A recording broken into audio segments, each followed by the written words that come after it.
June 14, 1944.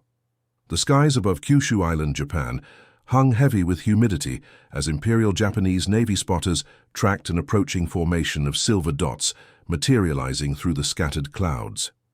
At the Nakajima Aircraft Company facility near Yokosuka, Chief Engineer Kiro Honjo stood before a room of Japan's finest aviation engineers, confidently explaining how Japan would soon match America's rumored new bomber. None of them yet understood that in less than 24 hours, everything they believed about Japan's aerial capabilities would collapse. Before we dive into this story, drop a quick hi in the comments and tell me where you're watching from. It really helps support the channel. This is the untold story of how a single downed American B-29 superfortress forced Japan's brightest minds to confront a technological gap they could not overcome, revealing how industrial might ultimately trumps individual ingenuity when nations wage total war. The morning briefing room at Yokosuka Naval Base buzzed with activity. Lieutenant Commander Hideo Tanimoto smoothed his crisp uniform and addressed the assembled officers. Intelligence reports confirm American bombers operating from the Marianas Islands. The new B-29 superfortress has begun limited operations against our homeland. While impressive on paper, we have reason to believe their capabilities are exaggerated by American propaganda. Captain Shigeru Nakajima nodded in agreement. Americans rely on mass production and brute engineering. Our aircraft may be lighter, but our pilots are superior. What they gain in altitude and range, they sacrifice in maneuverability. A junior intelligence officer raised his hand. Sir, our sources suggest these aircraft feature pressurized cabins for high-altitude operations. Should we be concerned? Theoretically impressive, Tanimoto replied with a dismissive wave, but practical implementation at scale would be beyond even American manufacturing capabilities. 1 or 2 prototypes perhaps, but not an entire bombing fleet. 5,000 miles away at Boeing's manufacturing plant in Wichita, Kansas, production manager Robert Wentworth surveyed an astonishing sight. 16 completed B-29 superfortresses gleamed under the factory lights, with 37 more in various stages of completion. Just one of 4 plants producing the revolutionary bomber. "How many complete this month?" asked Army Air Force Colonel James Doolittle, inspecting the massive aircraft. 97 across all plants, sir," Wentworth replied. "We'll hit 115 next month if the aluminum shipments from Alcoa arrive on schedule." Doolittle nodded appreciatively. "And the pressurization systems?" "Working perfectly now. Early issues with the seals are resolved. Every bomber leaving our plants can operate above 30,000 feet, with fully pressurized crew compartments. The Japanese have nothing that can intercept them effectively at that altitude." Wentworth ran his hand along the polished aluminum skin of the nearest bomber. Each one contains 11 miles of electrical wiring, 5 miles of hydraulic tubing, and 6,000 rivets in the pressurized sections alone. There isn't a manufacturing facility in Japan capable of this level of precision at this scale. "Let's hope they never figure that out," Doolittle said quietly. Back in Japan, at the Imperial Japanese Navy Air Service headquarters in Tokyo, Admiral Takejiro Onishi reviewed the latest intelligence reports with growing concern. The Americans were indeed deploying their new B-29s, but Japanese fighters were struggling to reach their operating altitude. "Our Zeros cannot effectively engage above 28,000 feet, reported Commander Minoru Genda. "Their service ceiling is simply inadequate." "What about the new Kawanishi N1K2J Shidenkai fighters?" asked Onishi. "Better, but still limited to 35,000 feet at absolute maximum, and performance degradation begins well before that. Our pilots report severe difficulties tracking and intercepting the B-29s." Onishi frowned. "And our own bomber development program?" Genda hesitated. "The G-8N Renzan remains promising but faces significant challenges. We simply lack the industrial capacity to match American production rates, and the pressurized cabin technology continues to present difficulties." "What exactly is the problem?" demanded Onishi. "Materials, primarily. The Americans appear to have developed specialized aluminum alloys and manufacturing techniques we cannot replicate with our current industrial base, and their electrical systems are significantly more advanced than anticipated. At Nakajima Aircraft Company's primary research facility, Chief Engineer Kiro Honjo led a team of 37 engineers working on Japan's answer to the B-29. Their prototype, designated G-10N Fugaku, existed primarily as technical drawings and a partial wooden mock-up. The Americans claim their bombers can operate above 35,000 feet, Honjo told his team. This is likely exaggeration. Nevertheless, our calculations suggest pressurizing a cabin of that size would require structural reinforcement that would add approximately 2,000 pounds to the aircraft weight. His assistant Takeo Shimizu nodded in agreement. Our current aluminum alloys would require significantly thicker application than what intelligence suggests the Americans are using. Either their metallurgy is far superior to our estimates, or the aircraft cannot possibly maintain structural integrity at the claimed altitudes.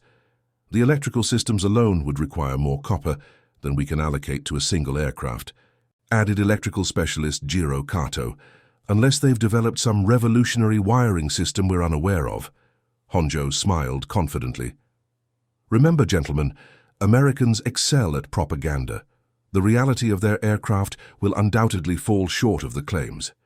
We must continue our work based on sound engineering principles, not fear of American technical superiority. The engineers nodded in agreement, confident in their assessment. None suspected that within hours, their confidence would be shattered. That same afternoon, Captain Marcus Reynolds piloted his B-29 Superfortress Carolina Princess at 32,000 feet over southern Japan. As aircraft commander, he maintained a calm demeanor despite the seriousness of their situation. Number 3 engine temperature rising beyond acceptable limits, reported Flight Engineer Technical Sergeant William Cooper. Oil pressure dropping. Feather number 3 and increase power on the remaining engines, ordered Reynolds. Navigator, what's our position? Lieutenant James Donahue checked his charts. Approximately 100 miles southwest of Kyushu, sir. Nearest emergency field would be Iwo Jima, but that's still contested territory. Reynolds weighed his options. They had just completed a bombing run on industrial targets near Nagasaki and were heading home to their base in Tinian. Losing an engine meant they couldn't maintain their altitude, which would make them vulnerable to Japanese fighters. We're going to have to descend to conserve the remaining engines, Reynolds decided. Radio operator, send our position and status to base. As the massive bomber began its controlled descent, Technical Sergeant Cooper monitored the cabin pressure. Maintaining pressurization at 25,000 feet equivalent, sir, despite our actual altitude of 30,000 feet and dropping. The pressurized cabin was a marvel of American engineering. While the outside temperature registered at -40 degrees Fahrenheit, the crew worked comfortably in shirt sleeves. Oxygen flowed freely without masks below 28,000 feet equivalent pressure. What the crew didn't know was that a squadron of Japanese Kawanishi N1K2J Shidenkai fighters had been alerted to their presence and were closing fast.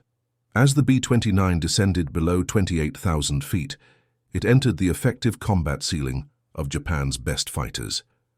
Lieutenant Takashi Miyazaki led the interceptor squadron, pushing his Shidenkai to its limits. Target sighted, he radioed to his wingman. One B-29 appears to be in distress. Prepare to engage. The 6 Japanese fighters approached from behind, climbing to attack position. The B-29's gunners spotted them and opened fire with their remote-controlled 50-caliber machine guns, but the Japanese pilots were skilled and determined. Maintain discipline, ordered Miyazaki. Attack in sequence. Focus on the engines. The Japanese fighters pressed their attack, diving and climbing through the B-29's defensive fire. Several sustained damage, but they scored hits in return. The American bomber's number 2 engine erupted in flames.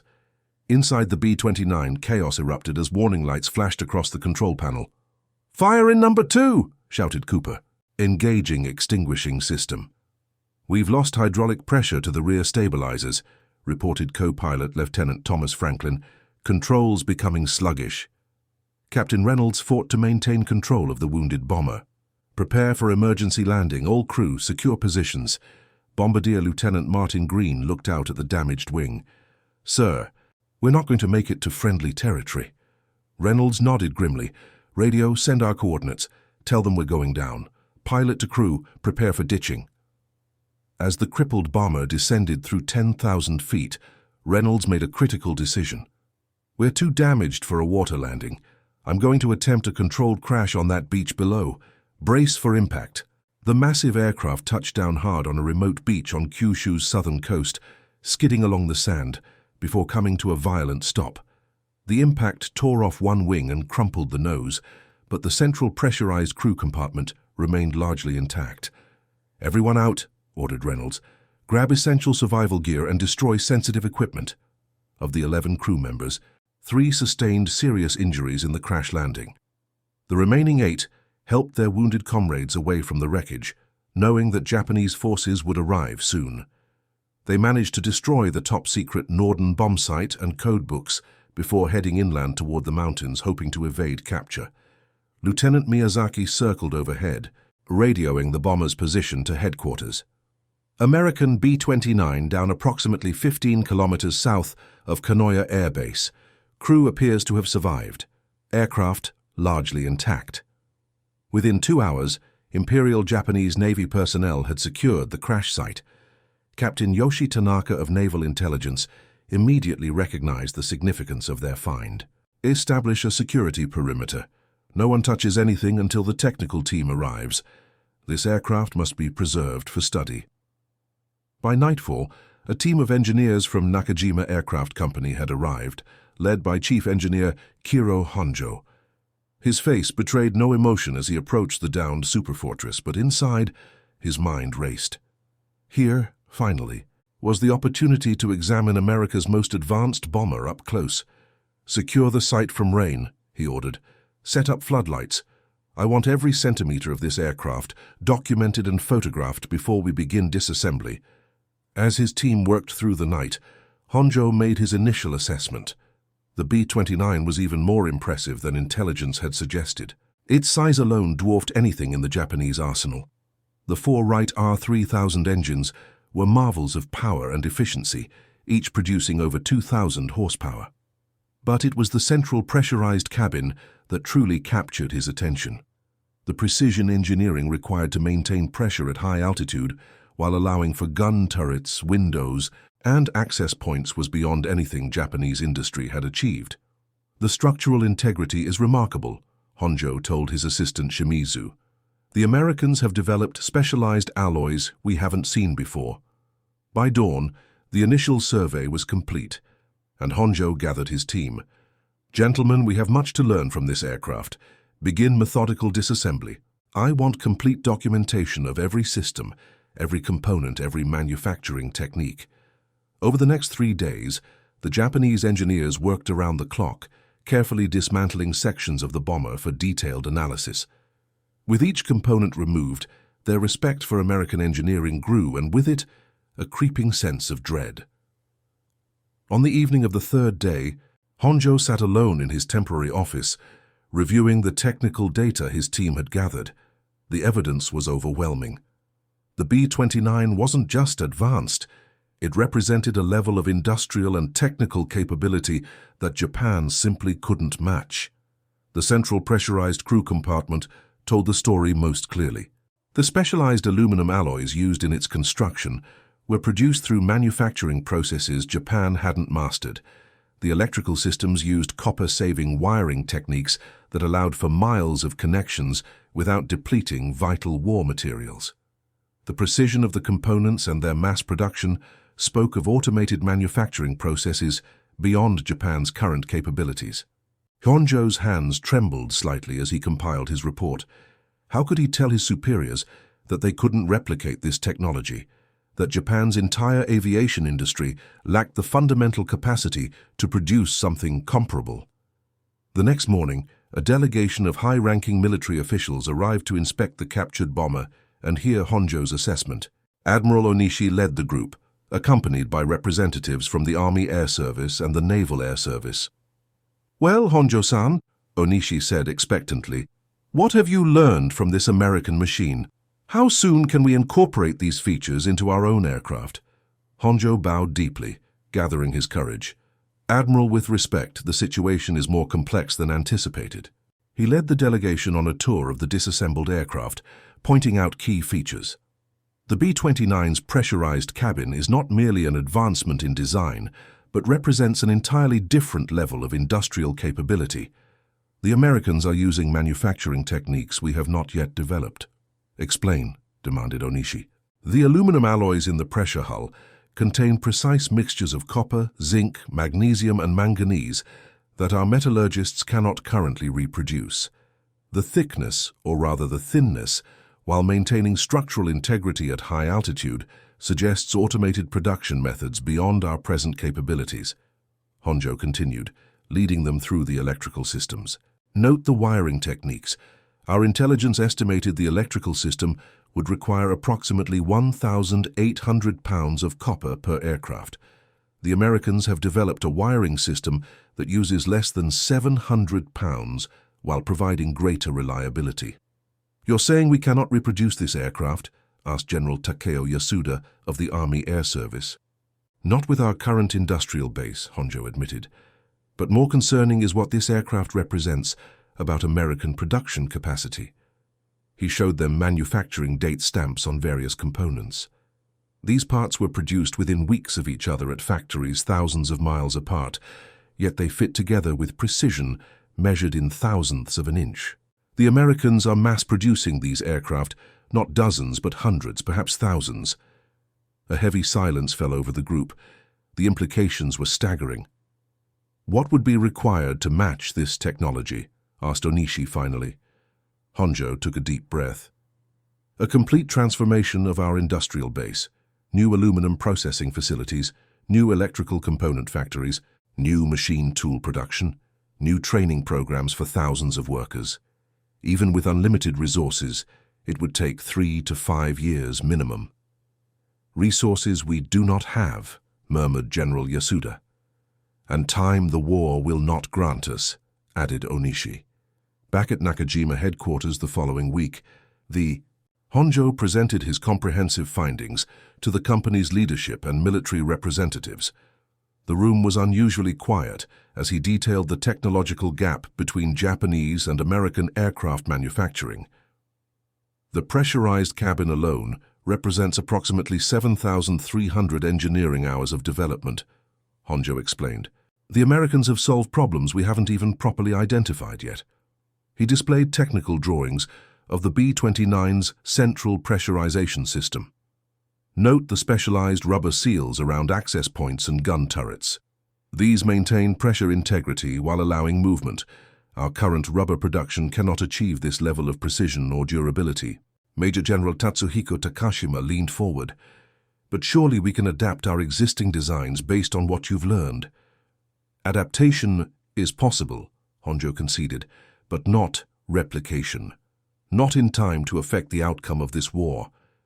This aircraft is the product of America's vast industrial capacity, something that cannot be quickly duplicated, regardless of our engineers' skill or dedication. The briefing continued for hours as Honjo methodically outlined every aspect of the B-29 that surpassed Japanese capabilities. By the end, a somber mood had settled over the room. So what you're saying, Honjo-san, Admiral Onishi summarized, is that we cannot touch this technology. We cannot match it. That is my professional assessment, Admiral, Honjo replied quietly. We can learn from it, we can adapt certain elements, but we cannot replicate it as a whole, especially the pressurized cabin system that allows high-altitude operations. Meanwhile, the crew of Carolina Princess faced their own challenges. 6 of the 11 airmen, including Captain Reynolds and Lieutenant Franklin, had been captured by Japanese patrols within days of the crash. The remaining 5, led by Navigator Lieutenant Donahue, were still at large, moving through the mountainous interior of Kyushu with the help of their survival training. Captain Reynolds and his captured crew members were transported to Ofuna Naval Interrogation Center near Yokohama. Despite harsh conditions and intensive questioning, they revealed little beyond their names, ranks, and service numbers as required by the Geneva Convention. Naval Intelligence Officer Lieutenant Ichiro Watanabe found the Americans' resilience frustrating. "You must understand your situation," he told Reynolds during one interrogation session. "We have your aircraft. We know its capabilities. There is no reason to withhold technical information. Reynolds stared back impassively.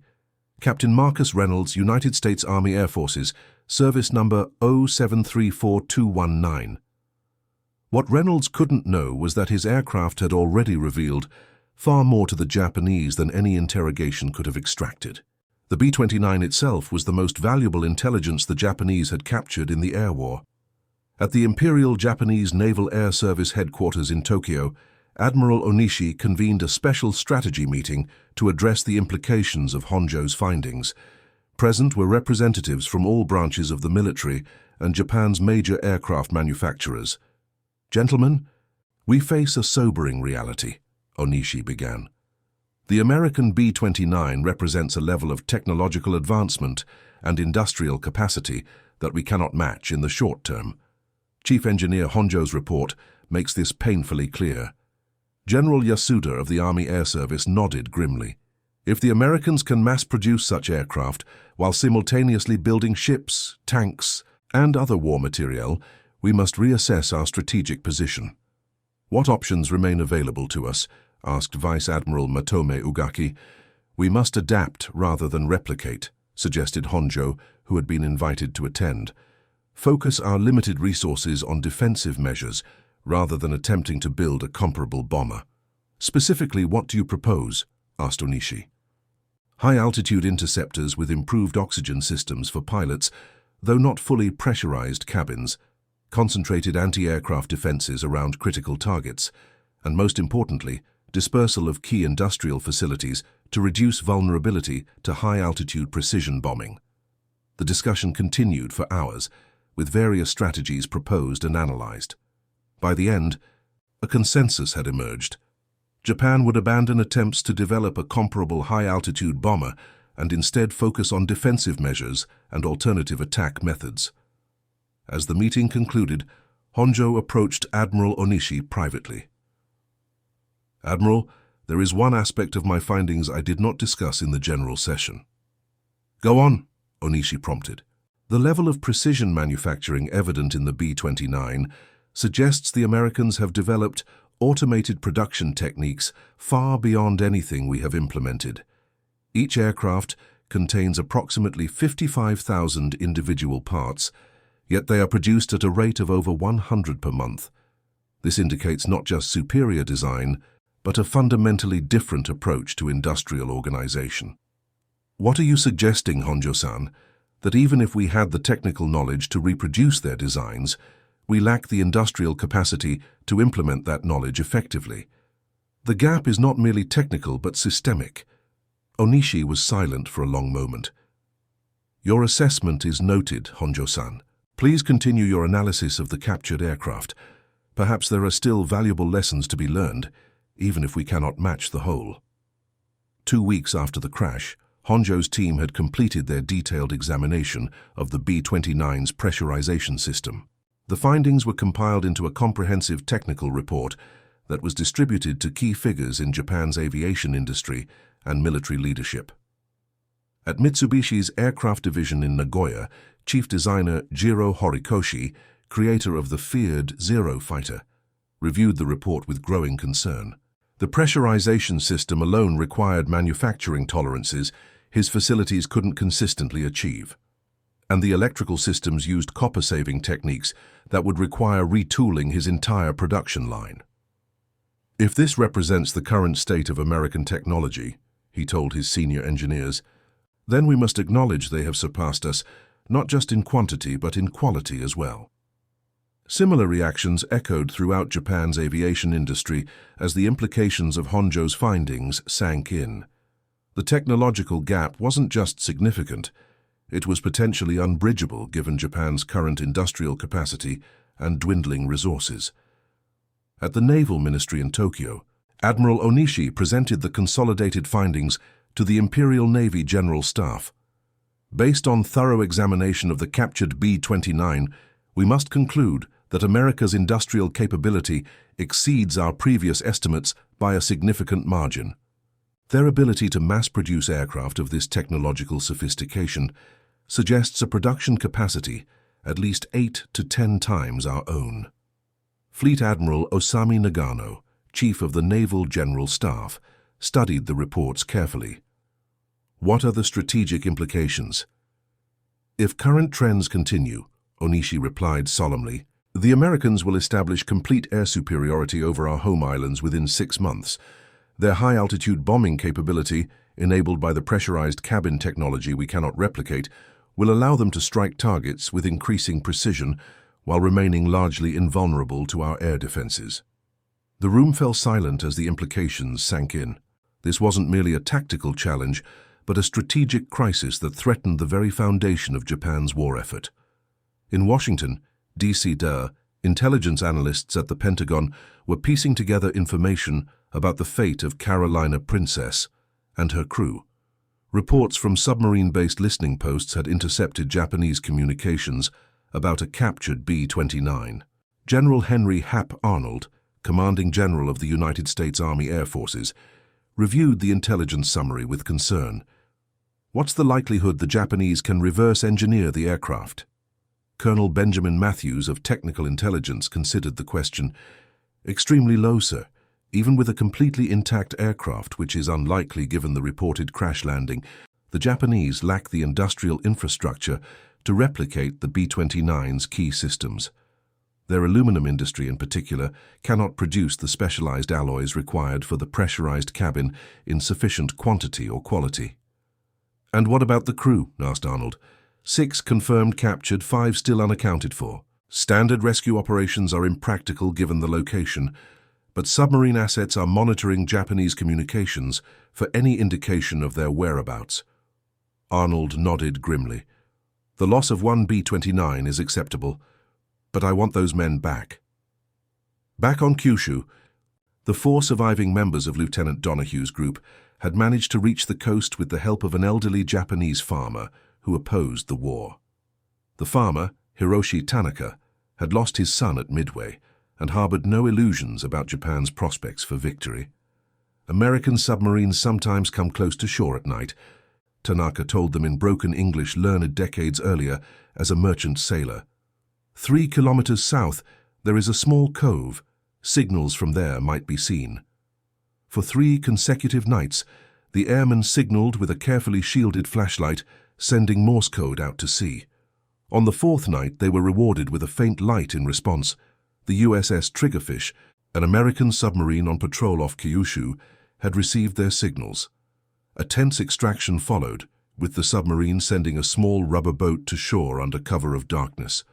All 4 airmen were successfully evacuated and eventually returned to American forces in the Marianas. Their debriefing provided valuable intelligence about Japanese activities around the crashed B-29, confirming what technical intelligence had already surmised. The Japanese were intensively studying the aircraft, but would be unable to replicate its advanced features. By October 1944, Honjo had completed his comprehensive analysis of the captured B-29. His final report, running to over 300 pages, provided the most detailed assessment of American aviation technology available to Japanese authorities. The report's conclusion was unambiguous.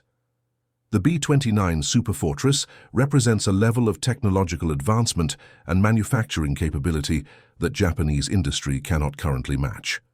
Particularly in the areas of pressurized cabin design, electrical systems integration, and high-altitude engine performance, the gap between American and Japanese capabilities is substantial and growing.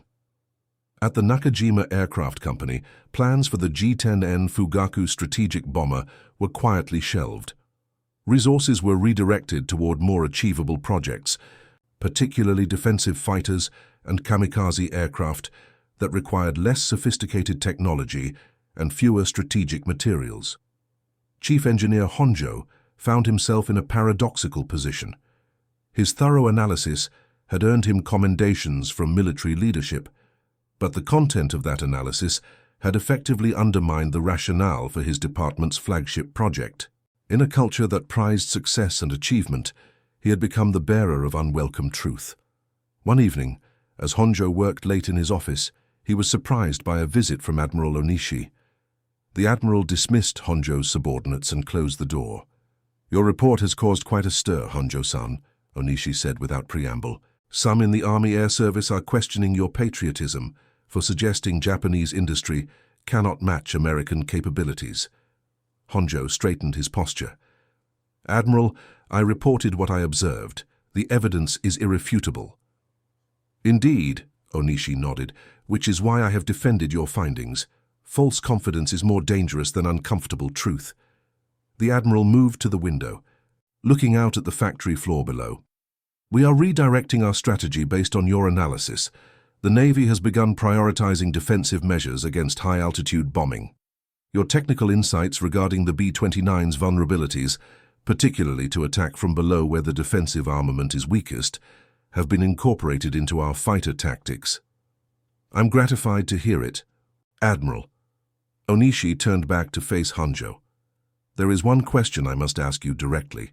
In your professional opinion, is there any path by which Japan can overcome this technological gap in time to affect the outcome of the war? Honjo considered carefully before answering. No, Admiral. The gap is not merely one of design but of industrial capacity. America's ability to mass-produce complex aircraft like the B-29 represents a fundamental advantage we cannot overcome in the short term, regardless of the skill of our engineers or the bravery of our pilots. Onishi nodded slowly. As I suspected. Thank you for your honesty, Honjo-san. After the Admiral left, Honjo remained at his desk, contemplating the implications of their conversation. He had spoken the truth as he understood it, fulfilling his professional obligation. Yet he couldn't escape the feeling that in doing so, he had contributed to a growing recognition among Japan's leadership that victory might be unattainable. The examination of the crashed B-29 had revealed more than technical specifications. It had provided a window into America's vast industrial might, a force more powerful than any weapon or tactics could overcome. In the months that followed, American B-29 raids intensified. Operating from bases in the Marianas, hundreds of the massive bombers struck targets throughout Japan with increasing frequency and precision. Flying at altitudes Japanese fighters struggled to reach, protected by their pressurized cabins from the bitter cold of the stratosphere, they systematically reduced Japan's industrial capacity. By January 1945, Kiro Honjo had been reassigned to a project developing improved defensive measures against high-altitude bombing. His expertise regarding the B-29's construction made him invaluable in identifying potential vulnerabilities that Japanese fighters could exploit. During this period, he maintained correspondence with several colleagues in the aviation industry, including Jiro Horikoshi at Mitsubishi. Their letters, carefully worded to avoid military censors, nevertheless conveyed a growing recognition that Japan's technological position was deteriorating rapidly.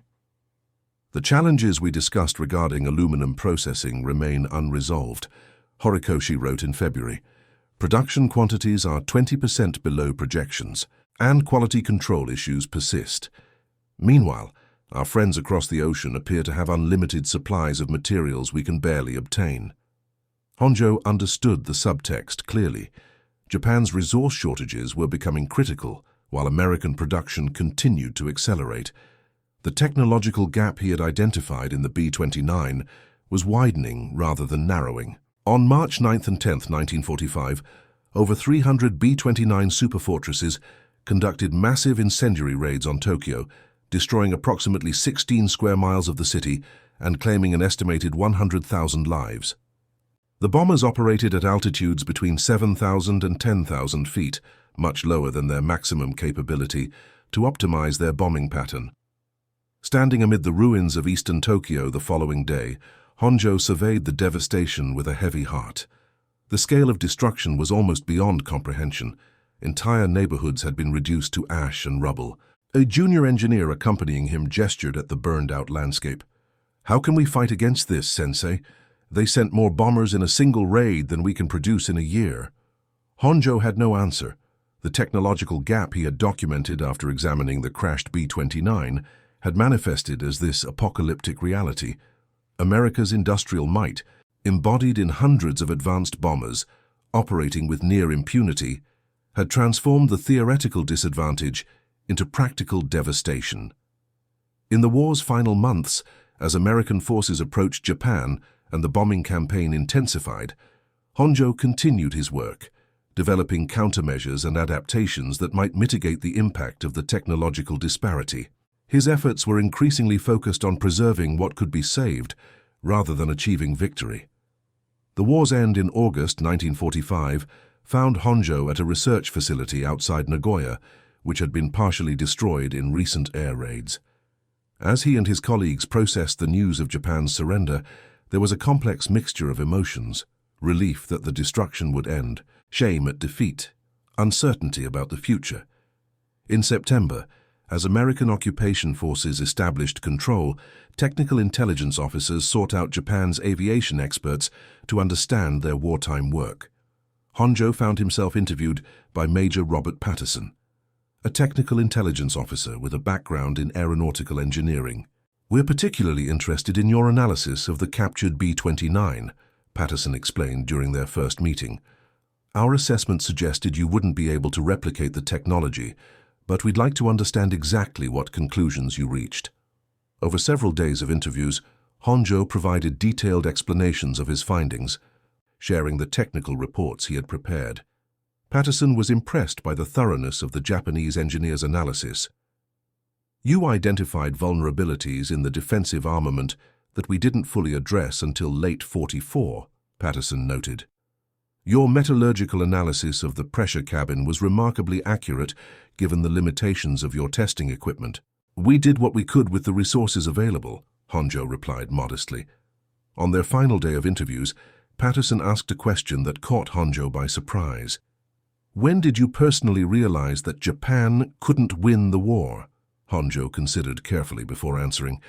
"When I completed my analysis of the B-29's pressurized cabin. It wasn't just the technical sophistication, it was what that sophistication represented.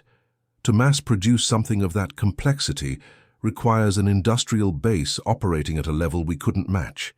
He paused, choosing his words with care. "In engineering, there is no substitute for capability. One can have brilliant designs, dedicated workers, brave pilots, but without the industrial capacity to produce advanced aircraft in significant numbers, these advantages mean little.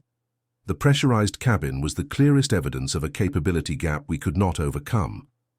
Patterson nodded thoughtfully. "That's consistent with our own analysis.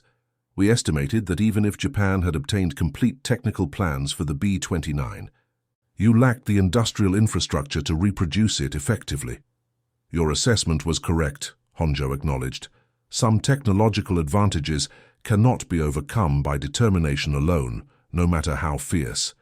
In the years following the war, Kiro Honjo transitioned to civilian aviation, contributing to Japan's post-war reconstruction.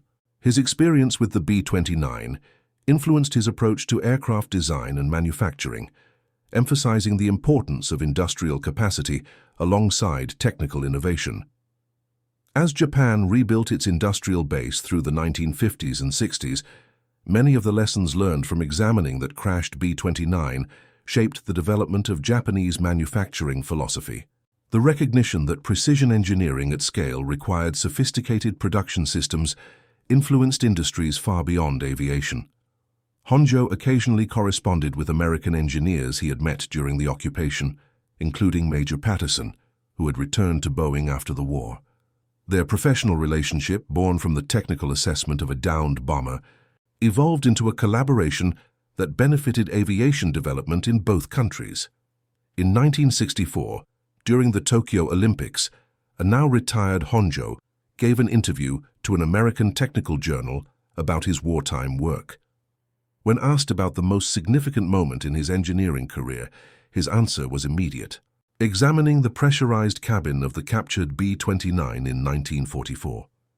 "It was a humbling experience that taught me the most important lesson of my professional life: that engineering excellence is inseparable from industrial capability. The most brilliant design cannot succeed without the manufacturing capacity to realize it effectively." He smiled wryly. In that moment, standing inside the damaged but still impressive pressure hull of the American bomber, I knew we couldn't touch it, not because we lacked intelligence or determination, but because we lacked the industrial foundation upon which such advanced technology must be built. It was a lesson Japan took to heart in our post-war development, ensuring that our future engineering ambitions would be supported by corresponding industrial capabilities. The legacy of that crashed B-29 and the Japanese engineers who studied it extends far beyond the immediate impact on the war's outcome. It represents a pivotal moment in the technological history of aviation, and a powerful illustration of how industrial capacity ultimately determines a nation's ability to project military power. The pressurized cabin that so impressed Honjo and his colleagues wasn't merely an engineering achievement, it was a symbol of America's unprecedented industrial might, a capability that transformed the course of the war and the shape of the post-war world. And that concludes our story. If you made it this far, please share your thoughts in the comments. What part of this historical account surprised you most? Don't forget to subscribe for more untold stories from World War II, and check out the video on screen for another incredible tale from history. Until next time.